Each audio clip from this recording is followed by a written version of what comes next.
Quiero pedir disculpas ayer a Alejandro, sobre todo porque me pediste estudiar la interacción. Yo voy a explicar fácilmente lo que pasó. Y es que mi mujer me llamó y no la hablé en todo el día. Entonces, entre tú y mi mujer... pero espero que lo hayan pasado bien, que haya estado bien. Me pidió una anécdota, sí que la voy a contar ahora, si te parece. Porque yo escribí, había que contar como anécdota, ¿no? Algo así, había un momento de eso. Bueno, entonces yo le puse un título, porque mi idea era venir, era, pues de niño me fracturé la nariz jugando en la iglesia. Porque toda mi niñez, es muy curioso, yo no sé si esto le pasa a más gente, yo estoy haciendo una pequeña investigación. Si cuando tú te vas de tu país, cuando eres chico, hay cosas de tu infancia que olvidas. Pues yo tengo mi infancia muy borrosa. Yo esto lo descubrí cuando me casé con mi mujer, porque ella me empezaba a contar cosas de cuando era niña. Y yo digo, ¿y cuando era niño yo qué hice? Digo, es que como que tengo ahí un... Y es verdad que toda mi niñez, pues la pasaba la mayoría del tiempo en la iglesia, porque de hecho yo iba a un colegio que era un colegio evangélico, la propia iglesia tenía un colegio, y mi padre trabajaba en el colegio y trabajaba en la iglesia. Entonces cuando estaba en el colegio estaba en la iglesia, y cuando estaba en el trabajo de mi padre estaba en la iglesia, y cuando estaba en la iglesia también estaba en la iglesia. O sea que no, ya entiendo por qué no me acuerdo de muchas cosas. Pero en una de esas pues estábamos jugando por la noche después de un culto. En Argentina los cultos terminan muy tarde también. Y estábamos jugando, yo no sé a quién se le ocurrió ese juego, pero estábamos jugando con un palo, lo típico, no sé, que dabas muchas vueltas y luego tenías que ir de un sitio a otro sitio. Pues nada, estábamos en esa emoción de jugar y tal, y entonces yo di muchas vueltas, muchas vueltas, hasta el momento que fui hacia un sitio, había que llegar hasta una furgoneta, y cuando yo llegué a la furgoneta, pues caí delante de la furgoneta y me rajé con la matrícula de la furgoneta por aquí. Tenía 7 añitos, y entonces pues de ahí me llevaron corriendo al parque de bomberos que estaba enfrente, y allí me arreglaron. ¿Cómo? No lo sé, pero allí algo hicieron conmigo. Lo más divertido fue que cuando llegué, todos mis amigos que estaban jugando a los detectives, siguiendo el rastro de mi sangre por toda la iglesia. Y eso fue muy divertido. Pero bueno, al fin y al cabo... pues que los niños jueguen en la iglesia también. Qué bonito es crecer y jugar y estar en la iglesia. ¿Puede haber un accidente? Bueno, no pasa nada, todo tiene arreglo. Amén. En fin, era la anécdota pendiente que tenía de ayer. Vamos a ir a la palabra. Me gustaría poder compartir con vosotros algo más y también cerrar pues por donde hemos empezado, que hemos empezado en el libro de Filipenses. Quiero que podamos ver algo más dentro de ese libro.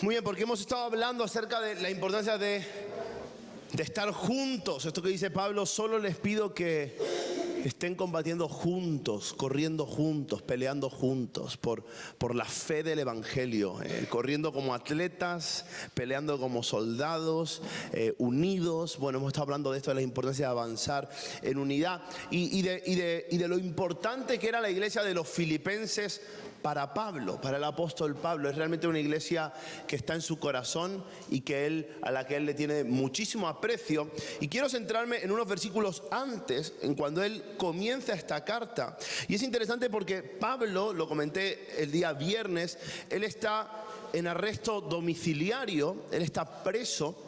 Y está a punto de tener que defenderse ante Roma, defender su causa.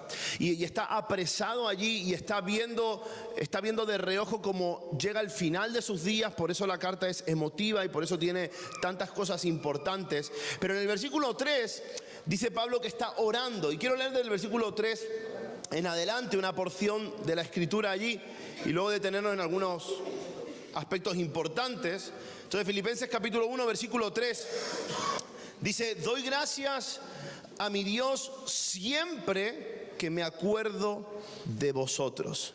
Siempre en todas mis oraciones rogando con gozo por todos vosotros. Fíjate esto de que Pablo se acuerda de los filipenses y dice: y al orar por vosotros, acordándome, lo hago con gozo. Me ha gustado...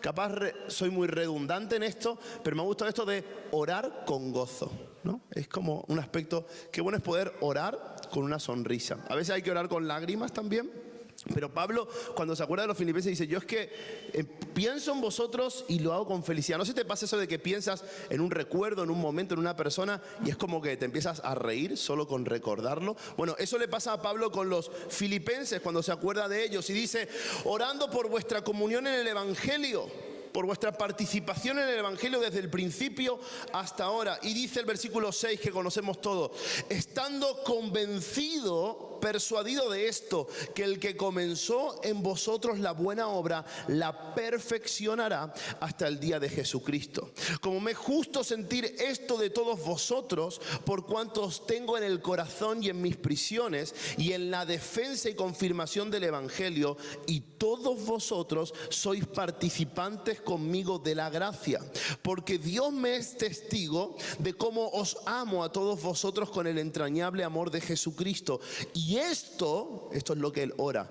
Esto pido en oración, que vuestro amor abunde aún más y más en ciencia y en todo conocimiento, para que aprobéis lo mejor, a fin de que seáis sinceros e irreprensibles para el día de Cristo, llenos de frutos de justicia que son por medio de Jesucristo, para gloria y alabanza de Dios.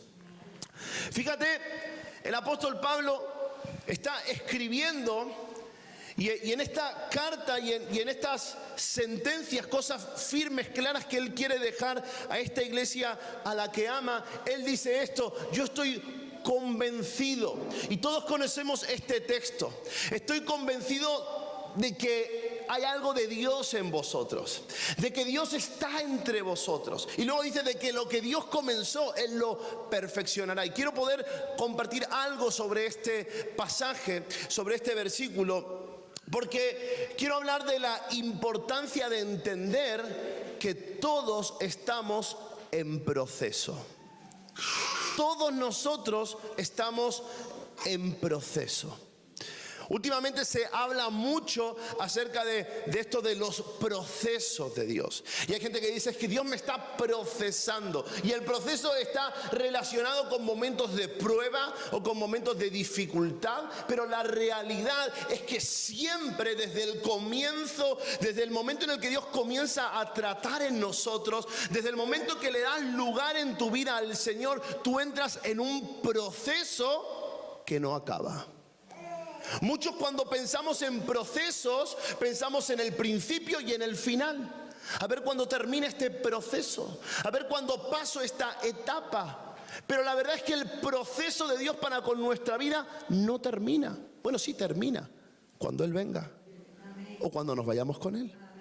Pero mientras estemos aquí, tenemos que entender algo, que estamos en proceso. Y Pablo está queriendo dejar claro a los filipenses de que todavía ellos se encuentran en proceso. Y al hablar esto hay algunas verdades, algunos principios que él quiere dejar muy claros y que yo hoy quiero resaltar. Y lo primero que quiero que puedas llevarte al finalizar este retiro, al volver a casa, al volver a tus cosas diarias, lo primero que quiero que puedas retener en esta mañana es esto: es que Dios no ha terminado. Si yo estoy en proceso, significa que Dios todavía no ha terminado. Dios no ha terminado conmigo. Dios no ha terminado contigo. Dios está aún trabajando en nosotros. Pablo dice, estoy seguro, estoy convencido de que Dios continuará. ¿Has visto las películas? Esas buenas películas de superhéroes que dice continuará. Esta expectativa por lo que va a venir. Y la Biblia dice que debemos vivir con fe, con expectativa, que cualquiera que busque al Señor debe esperar que le hay. Debe creer que Él existe y entonces encontrará una recompensa, será galardonado. Entonces la vida cristiana, y la vida cristiana entendida como un proceso en el cual estoy, tiene que ver con abrazar este principio, y es que Dios todavía no ha terminado. El otro día estaba hablando con una hermana, no sé dónde está, me dice, es que ya tengo 80 años aquí, la hermana, ¿no? ¿Cómo se llamaba usted? Luisa. Estaba hablando con Luisa, estaba hablando un poco de su situación, de cómo está ahora. Y él me decía, pero es que ya tengo 80 años. A veces digo, ¿qué estoy haciendo aquí? ¿Está aquí usted, Luisa, hermana, como otras hermanas? Porque Dios todavía no ha terminado con usted.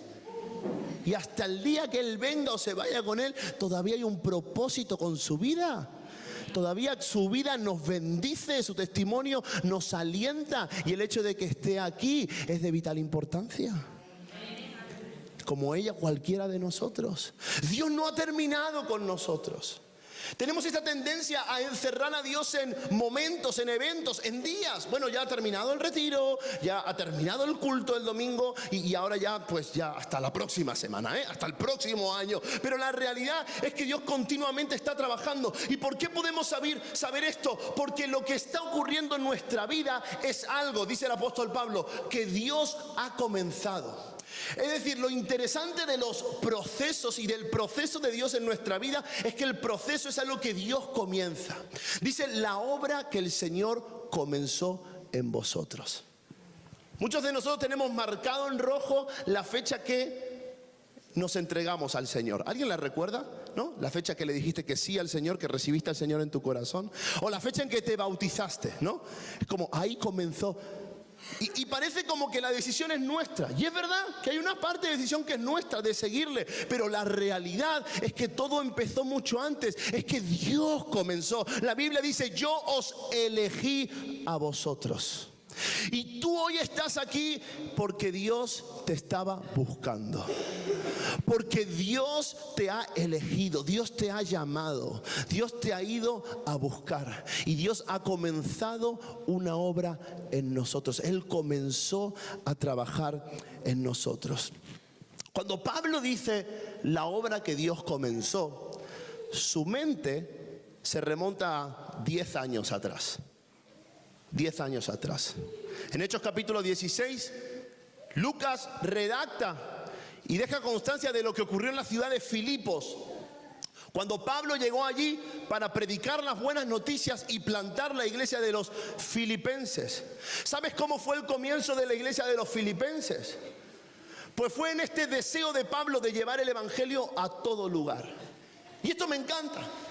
Me encanta porque hay gente que está estancado en la vida cristiana, está estático en su servicio al Señor, porque tiene esta idea de como, Dios no me dice claramente lo que debo hacer. Pero en Hechos capítulo 16 vemos a Pablo, que quiere ir a predicar a un sitio, y dice la Biblia que el Espíritu Santo le impidió hacerlo, no le dejó. Pero Pablo no se desmoronó, sino que fue a otro sitio, y el Espíritu Santo tampoco le dejó. Aunque había una puerta abierta allí, pero no era el momento. Y entonces en una noche Pablo tiene una visión. ¿Alguien se acuerda de este hecho? Él ve un hombre macedonio de Filipos que le dice, pasa y ayúdanos. Entonces Pablo con su gente va hacia Macedonia y comienza a predicar el evangelio y planta la iglesia de los filipenses, comenzando en la casa de una mujer que trabajaba en el mercadillo llamada Lidia. ¿Cómo comenzó la obra de Dios con los filipenses? Con la iniciativa de Dios. Dios mismo dirigiendo a Pablo para que el evangelio llegara a cada una de esas personas que hoy son parte de la iglesia. Tú y yo estamos en un proceso en nuestra vida cristiana que Dios ha comenzado. No debes olvidarte nunca de esto, que si hay algo que Dios quiere hacer contigo es porque Dios un día comenzó a trabajar contigo. El día que lo recibiste, el día que alguien te predicó, el día que te bautizaste, el día que pisaste esta congregación, el día que sea, comenzó una obra que Dios quiso hacer y ha querido comenzar en tu vida. Y a veces tenemos que pensar en esto, en lo que Dios ha comenzado a hacer en nosotros para poder ver las cosas que todavía Él quiere hacer, las cosas que todavía no ha terminado de hacer el Señor. El otro día hablaba de esto, de que muchas veces nuestra circunstancia presente, a veces el vivir circunstancias difíciles en el presente, anulan las cosas que Dios ha hecho en el pasado. El presente de los filipenses era triste. ¿Sabes por qué? Porque Pablo ya no estaba allí. Porque Pablo estaba en la cárcel. Y probablemente ellos estaban afectados por esta situación. Pero Pablo dice, hermanos, lo que comenzó años atrás, el Señor lo está continuando. Porque si Dios comenzó a hacer algo en nuestra vida, es porque Él tenía un propósito con nosotros, un propósito con nuestra tierra. Y hoy quiero hablarle, y este mensaje va para todos aquellos que entienden que en su vida Dios empezó una obra. Y lo que quiero decirte de parte del Señor en esta mañana es que Dios todavía no ha terminado, que no puedes salirte de las manos del Señor, porque Dios todavía está trabajando contigo y trabajando en ti para terminar aquello que ha comenzado. Porque a diferencia de Dios, lo que Él empieza, lo termina. Yo no. Siempre dejo las cosas a medias. Todas buenas intenciones. Voy a hacer esto, voy a hacer lo otro, voy a hacer aquello, y todo a medias. Mi debilidad, mi pecado es el multitasking.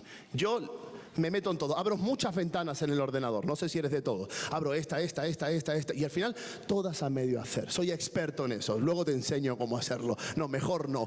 Pero Dios creó los cielos y la tierra, y dice la Biblia que al séptimo día vio que todo era bueno y descansó. ¿Y sabes qué? Puedes descansar al saber y reconocer que Dios terminará lo que un día comenzó en tu vida. Dios terminará lo que comenzó en tu familia, lo que comenzó en la iglesia, lo que comenzó en mi corazón. Él acabará, y yo puedo descansar en que el que comenzó la buena obra, dice la Biblia, la perfeccionará. Perfeccionará. La palabra perfeccionar es completar, madurar, tiene que ver con continuar hasta terminar el trabajo. Y claro, no todos son perfeccionistas, pero los artistas,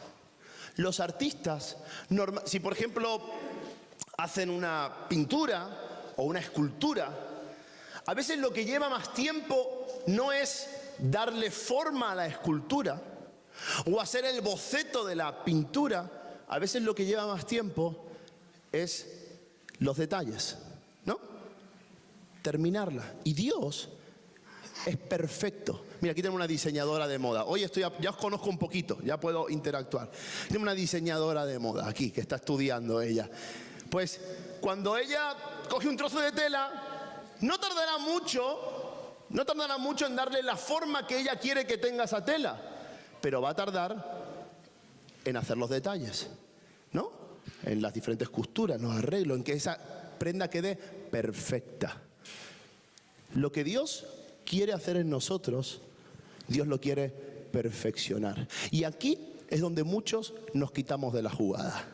Porque decimos, está bien, Señor, trabaja conmigo, yo te sigo, pero perfeccionarme, trabajar cuidadosamente, ir al detalle, tocarme las partes sensibles.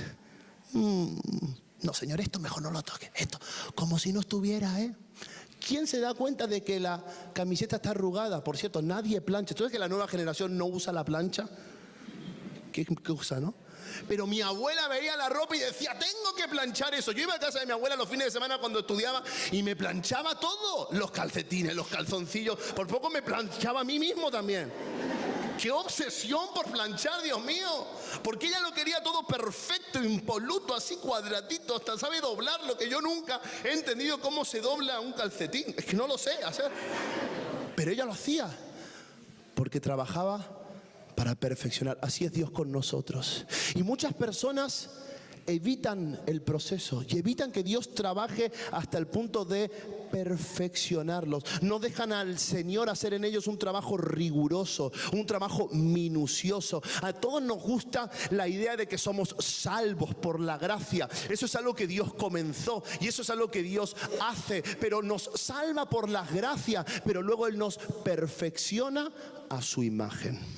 Y fíjate lo que dice la Biblia en el libro de Isaías capítulo 64 versículo 8. Dice, a pesar de todo, Señor, tú eres nuestro Padre y nosotros somos el barro y tú el alfarero y todos somos obra de tu mano. Por lo tanto, Dios es un artista. Dicho sea de paso, cualquiera que le guste el arte está muy en sintonía con lo que a Dios le gusta. Dios es artista, es creador. Y dice la Biblia que nosotros somos el barro y Él el alfarero, y nos da la imagen del alfarero. Ahora, está la idea en muchos creyentes, y es la siguiente: bueno, yo voy a seguir a Jesús para ser una mejor persona. Y aquí están los mensajes del siglo XXI, de coach, de toda esta gente, que no es que sean malos, pero que te dicen, tienes que alcanzar la mejor versión de ti mismo. ¿Sabes qué? La mejor versión de mí mismo no vale nada. Mi mejor versión solo es mi mejor versión. Y cuando Dios trabaja en mí, cuando Dios trabaja en nosotros, no trabaja para que alcancemos nuestra mejor versión. Espero no hacerle daño a nadie. Dios no quiere hacerte mejor persona, porque cuando el alfarero está trabajando en una pieza, ¿sabes? Aquí la diseñadora de moda me va a entender mejor, porque cuando él está trabajando, en su mente tiene una imagen del resultado final. Cuando, no sé si hay alguien que es constructor o arquitecto o algo por el estilo, pues si tú tienes un proyecto, aunque todo esté a medias, en tu imagen que está la visión del producto final, está la visión de cómo va a terminar la cosa. Y aunque ahora todo se vea un lío, el diseñador tiene la imagen del final. Y cuando dejamos a Dios trabajar en nuestra vida, Dios tiene la imagen final que quiere dejar en cada uno de nosotros. Pero ¿sabes cuál es la imagen que hay en la mente de Dios al trabajar en el ser humano? La de su Hijo. Dios no quiere hacerte una mejor persona. Dios quiere hacerte más como Jesús. Lo que el Señor desea es trabajar en ti hasta el punto que Jesús sea visto en tu vida. Por eso dice la Biblia en 2 Corintios 3:18 que todos nosotros miramos al Señor a cara descubierta y somos transformados por su Espíritu a la misma imagen de su Hijo. Qué bueno es que seas mejor persona, que te superes a ti mismo, que te conozcas y que aprendas y que te desarrolles. Todo eso es maravilloso, pero dejar a Dios trabajar en nuestro interior, entrar en el proceso en el que Dios quiere tener a cada hijo e hija suya, tiene que ver con esto: que cada uno de nosotros sea más como Cristo Jesús. La gente, el mundo necesita ver a Cristo en nosotros. No necesita solo ver a mejores personas. Obviamente ser como Cristo nos va a hacer mejor, pero Pablo dice una sola cosa yo quiero, y es conocer el poder de Cristo. Olvidando ciertamente lo que queda atrás, yo me voy a extender hacia lo que está delante. Y lo que estaba delante de él era Cristo. No era una meta mayor, no era un nuevo país, era Cristo. Y qué bueno poder salir de esta reunión diciéndole: Señor, sigue trabajando en mi vida para ser más como Cristo. La transformación en la que el Señor nos introduce tiene que ver con ser más como Jesús. Y la pregunta es: ¿está siendo transformada mi vida a la imagen de Cristo?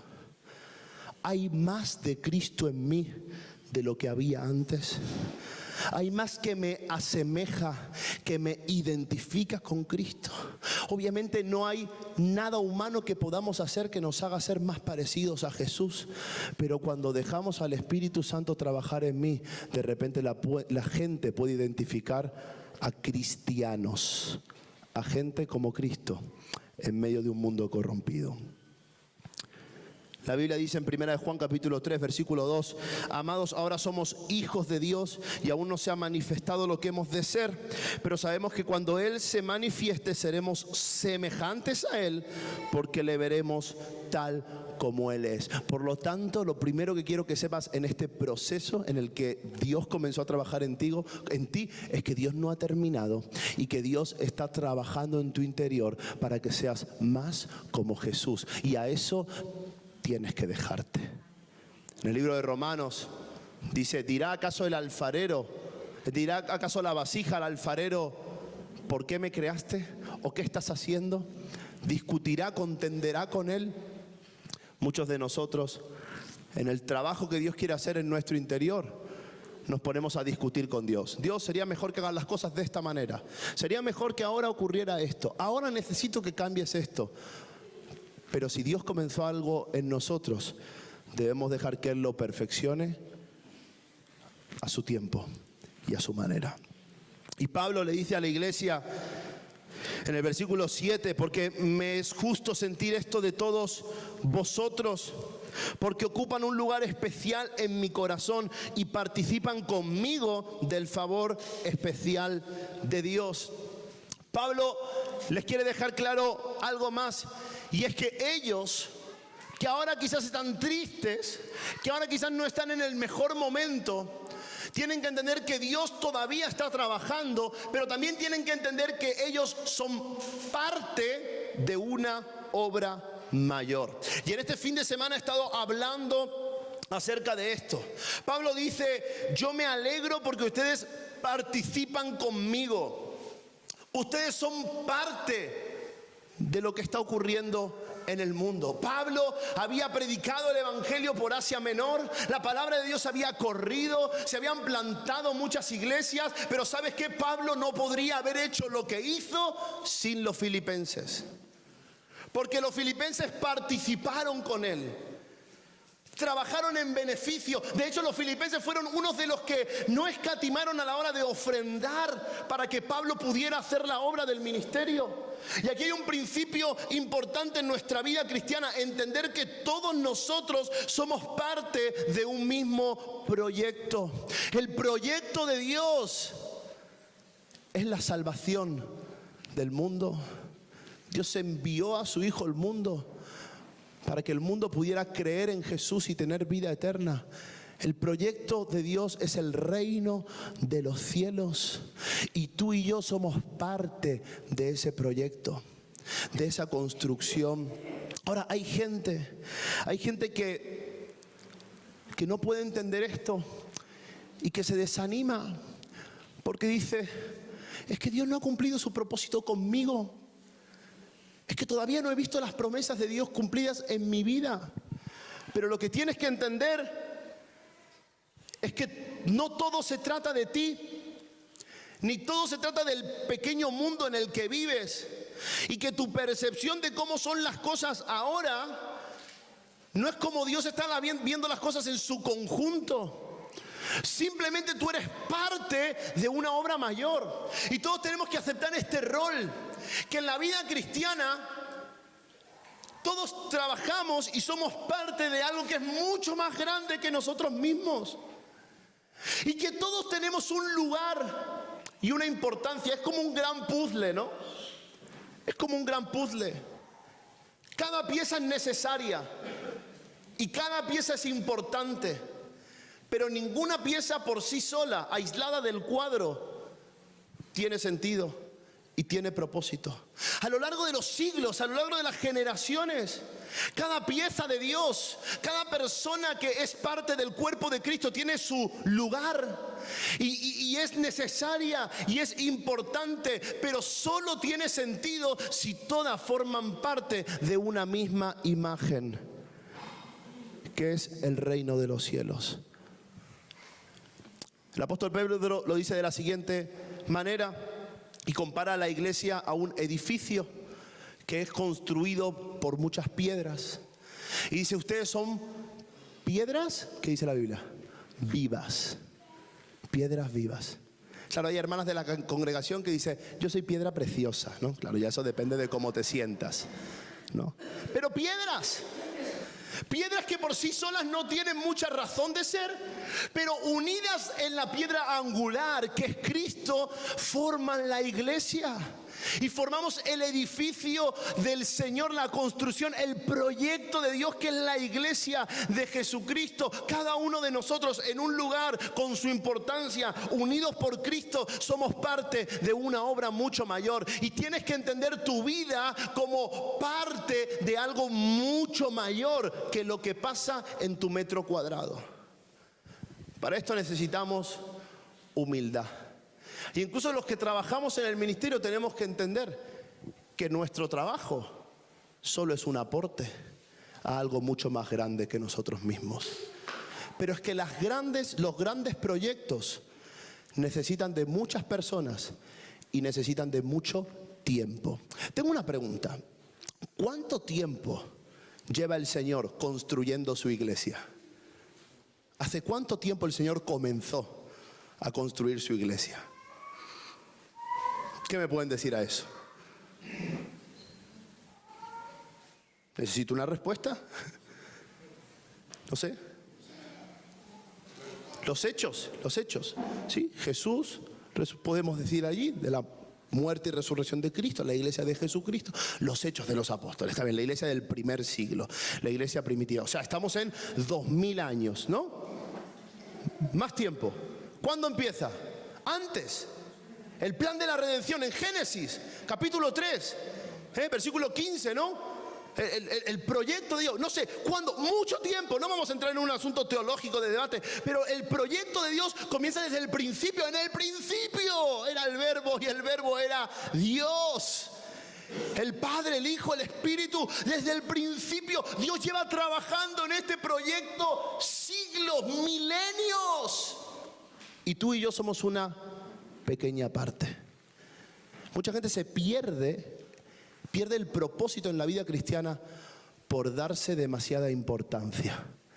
Pero hay bendición en considerar que somos parte de un proyecto mucho más grande.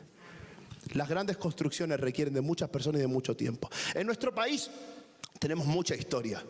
Yo me llevo como cuenta pendiente conocer la historia de la Costa Brava, porque me han dicho, aquí hay un monumento aquel, una de estos romanos, esto de no sé qué. Aquí tenéis muchísima historia. Yo no soy de aquí y no he visto muchos monumentos de aquí, pero he visto bastante del sur. Entonces yo traigo uno que yo espero que todos conozcáis. Si todavía no lo pongas, si alguien no identifica esta foto, yo creo que hoy debería arrepentirse. Debería. No, tampoco eso. Hay un monumento, una construcción en nuestro país que es de mucha importancia y es la siguiente. Y hay una persona que la va a reconocer al dedillo porque es de allí. Así que vamos, una pequeña imagen, no es la mejor, pero es una de ellas. Muy bien, han estudiado historia. ¿Alguien la conoce? ¿Han ido a conocerla? ¿La han visto? Muy bien. Pues ya puedes planificar tu siguiente viaje, los que no lo han hecho. Además se tapea muy bien, ¿o no? ¿Se tapea bien en Granada? Mejor que en ningún sitio. La Alhambra. La Alhambra. Es preciosa. ¿Sabes cuántos años? Mira esto que interesante. ¿Sabes cuántos años se tardó en construir la Alhambra? Venga, tira una cifra. 400. ¿Alguien da más? ¿Alguien da menos? Más, menos, no sé. 700 por ahí. Él es de Extremadura, él está más cerca. Hay que hacerle caso. Hay que hacerle caso. El proyecto de la Alhambra, cuando se diseñó, el proyecto era de entre 800 y 1000 años para construirla. Y lo que se tardó fue entre 800 y 900 años en terminarla, tal y como la tenemos hoy.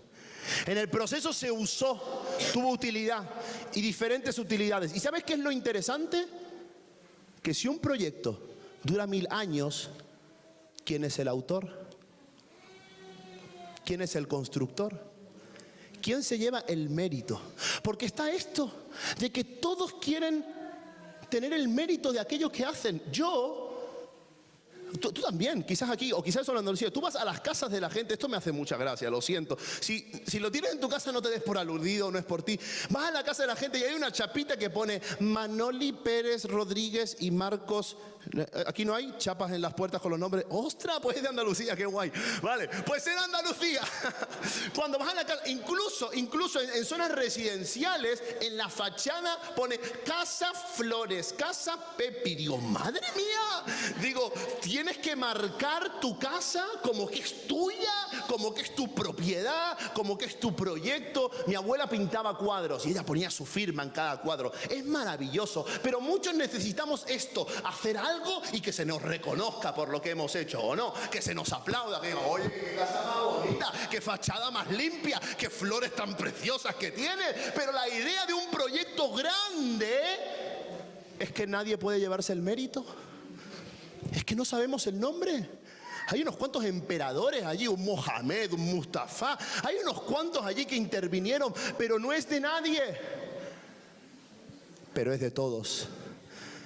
Y para ver el proceso de Dios cumplido en la iglesia, tenemos que entender esto, que la iglesia es del Señor y que este es su proyecto y que me da el privilegio de ser parte de su obra gloriosa en la tierra. Alguien dé un aplauso de verdad al Señor.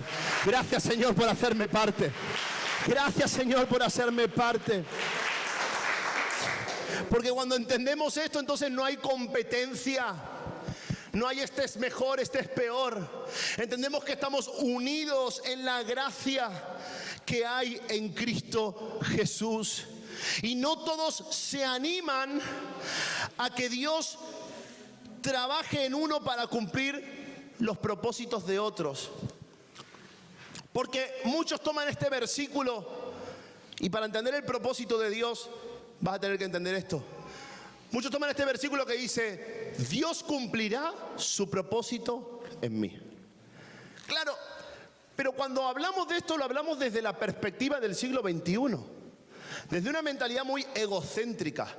El propósito de Dios para mi vida. Los sueños que están por delante. Los proyectos que vienen en el futuro. Y estoy pensando en mí y en mí. Pero su propósito es Él. Y lo que Dios quiere es que tú y yo, que somos su iglesia, le podamos decir, Señor, no se haga mi voluntad, sino la tuya. Pero hazme parte. Tenme en cuenta. Déjame poner mi granito de arena en tu gran proyecto, que es la iglesia. Amén. Entonces esto es algo que tenemos que entender. Y el apóstol Pablo termina diciendo en el versículo 9, y esto pido en oración, que vuestro amor abunde aún más y más en ciencia y en todo conocimiento, para que aprobéis lo mejor, a fin de que seáis sinceros e irreprensibles para el día de Jesucristo. Me gusta como lo dice la Nueva Versión Internacional, que dice, le pido a Dios que el amor de ustedes desborde cada vez más. Esta salutación comenzó diciendo, yo oro por vosotros, con gozo. Y aquí en el versículo 9 dice, yo oro por esto. ¿Qué es lo que estaba orando Pablo? Estaba orando para que el amor crezca. Y lo que quiero que puedas retener y llevarte también en esta mañana es la importancia del amor. Estamos en un proceso que Dios no ha terminado y que es parte de una obra mayor. Y lo que importa en el proceso es que el amor crezca, sobreabunde. Jesús dijo que en los últimos tiempos, a causa de la maldad, el amor de muchos se enfriará. Y también dice en el libro de Apocalipsis, a una de las iglesias a las que escribe, que porque no eres frío ni caliente, sino que eres tibio, te vomitaré de mi boca. Ahora, algo que está tibio es algo que se encuentra en un proceso de enfriamiento. Si algo puede estar tibio es porque en algún momento estuvo caliente, ¿verdad o no? Yo tomo mate todas las mañanas. ¿Alguien sabe lo que es el mate? Bueno, yo tomo mate. No hay nada peor que el mate tibio. Eso es una ruta directa al baño. O sea, es horrible, es horrible. De hecho, el mate tiene que estar a 48 grados centígrados, literalmente. Sí, es verdad. Hay toda una técnica para eso, pero eso se lo explico en otro retiro. El caso es que todo lo que está tibio en algún momento estuvo caliente. Y me voy a animar a decir esto. Creo que en estos últimos tiempos, muchos que son parte de la iglesia de Cristo han entrado en procesos de enfriamiento.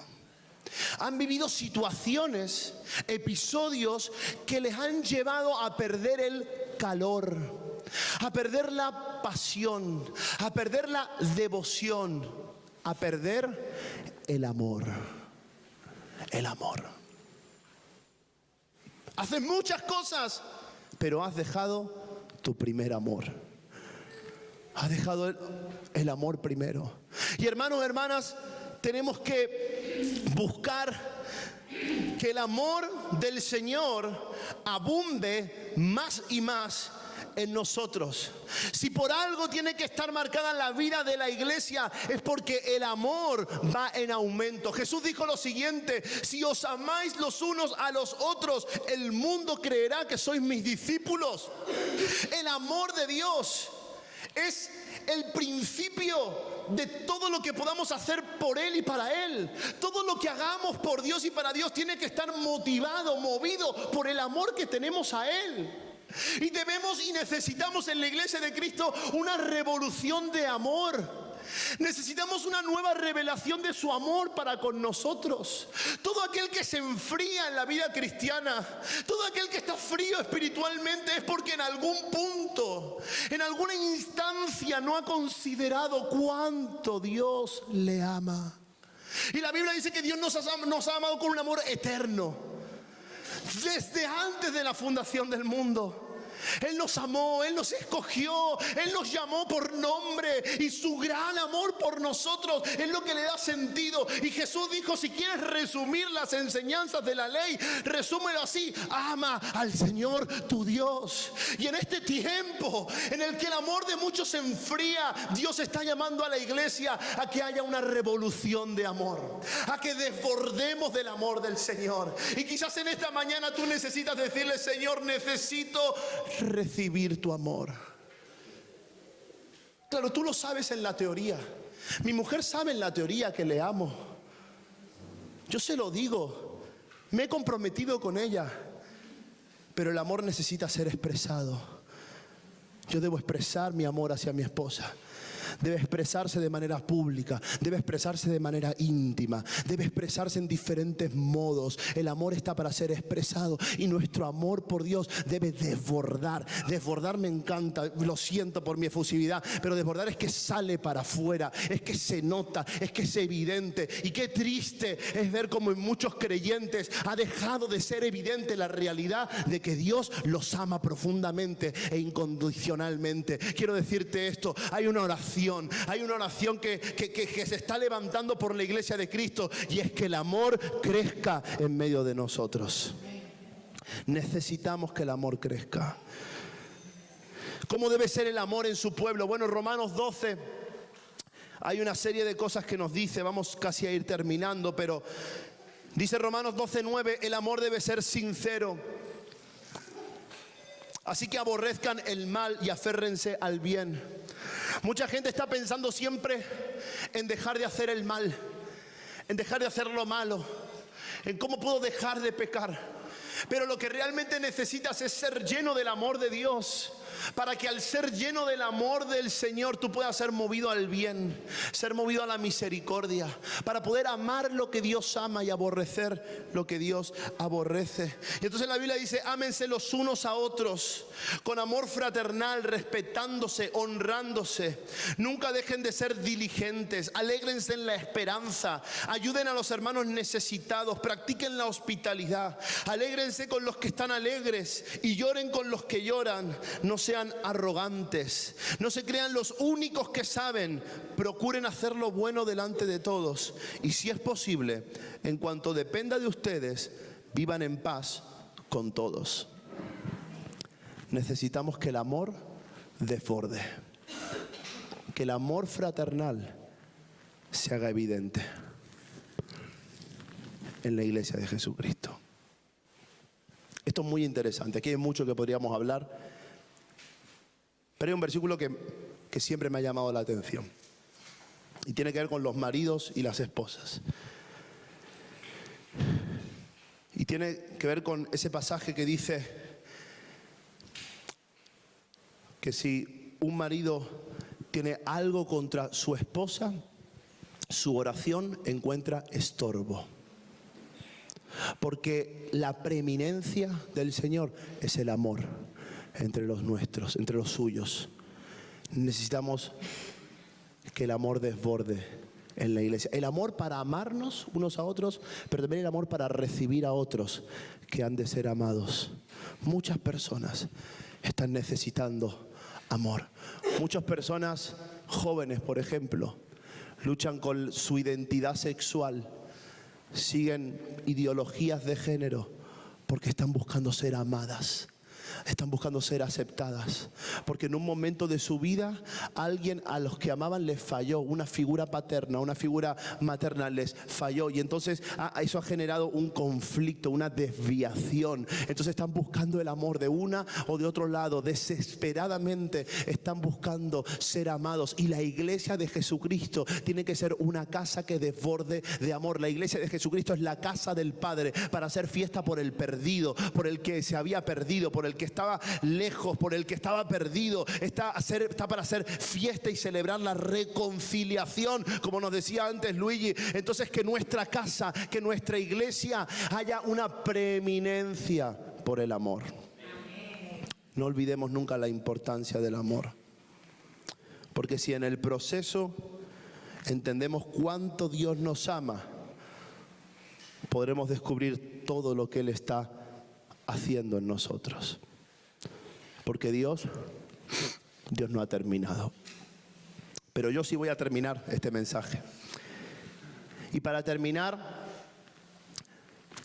y poner de manera gráfica todo esto que hemos compartido, hay un episodio que ha llamado mucho mi atención. Y está en el libro de Juan. Si quieres ir con tu Biblia al Evangelio de Juan, capítulo 20.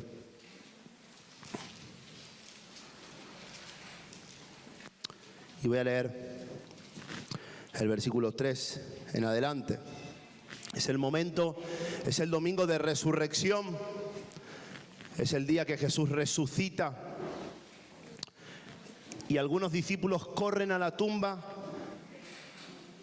para comprobar que lo que las mujeres le contaban no era una exageración, porque las mujeres tienen esta fama de exagerar mucho, pero hay muchas verdades que dicen y nadie creía a las mujeres, pero ellos van a comprobar. Y dice la Biblia en Juan 23, y salieron Pedro y el otro discípulo, ese es Juan, y fueron al sepulcro y corrían los dos juntos.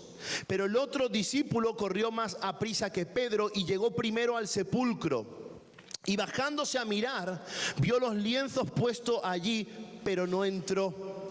Y luego llegó Simón Pedro tras él y entró en el sepulcro y vio los lienzos puestos allí y el sudario que había estado sobre la cabeza de Jesús, no puesto con los lienzos, sino enrollado o doblado en un lugar aparte.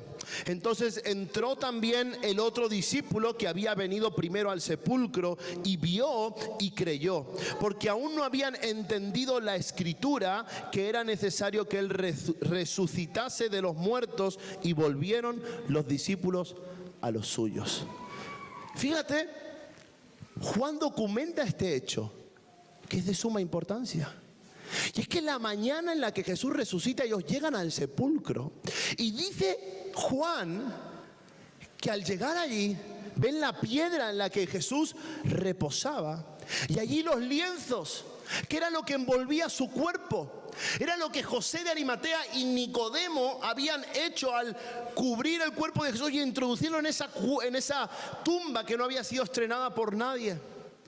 Pero Juan dice algo que es un detalle de suma importancia. Dice, estaban allí los lienzos y el sudario enrollado aparte. Para nosotros leer eso no tiene ningún significado. Pero cuando un judío leía esto, tenía un significado muy profundo. Y era el siguiente. Y es que todos sabían que en una casa donde había un amo, un señor y unos siervos, el siervo preparaba la mesa para su amo y la preparaba con cuidado, con esmero, con dedicación. Y el amo llegaba y se sentaba a la mesa para disfrutar de lo que le había sido preparado.